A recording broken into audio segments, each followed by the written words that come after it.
ஏன் உடுத்தக்கூடாது சுவாமி?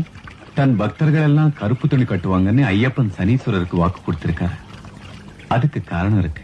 சனீஸ்வரா, என் பக்தர்கள் ஆண்டுக்கு ஒரு மண்டல காலம் உன் 7 வருட பாதிப்பில் அனுபவிக்கும் கஷ்டங்களை அனுபவிப்பார்கள். 41 நாட்களில் எத்தனை கஷ்டம் அனுபவிக்க முடியும்?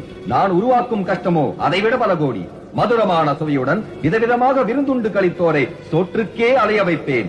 அதனால் பட்டினியில் இருந்தவர்கள் தப்பவே முடியாது. என் பக்தர்கள் எளிமையான உணவை ஒரு பொழுது உண்பார்கள். மலர் தூவிய மஞ்சத்தில் படுத்துறங்கும் மன்னவனை கூட நான் கல்லிலும் முள்ளிலும் கண்ணுறங்க வைப்பேன். கட்டிலில் உறங்காமல் தரை மீது உறங்குவார்கள். மனமிகு பன்னீரிலே குளித்தவர்களையும் கூட நான் வெறும் தண்ணீருக்கும் தவிக்க வைப்பேன்.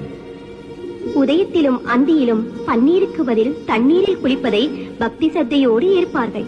கட்டிக்கொள்ள துணி இல்லாமல், தலைக்கு எண்ணெய் இல்லாமல், காலுக்கு காலணி இல்லாமல், தன்னை தனக்கே அடையாளம் தெரியாத ஒரு நிலையில் வெட்கப்பட்டு உருவம் சிதைந்து செயலிழந்து சக்தியின்றி வாடிப் போகும்படி செய்து விடுவேன்.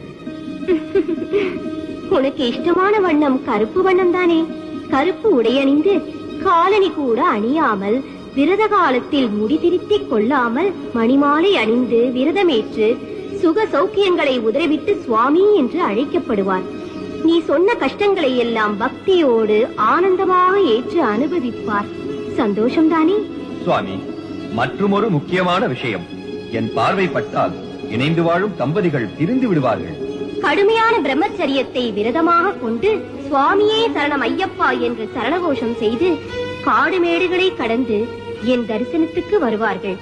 அம்மாதிரி பக்தர்களை நீ ஒரு கணம் கூட பிடிக்கவே கூடாது. சுக சௌக்கியங்களையே அளிக்க வேண்டும். இது என் கட்டளை.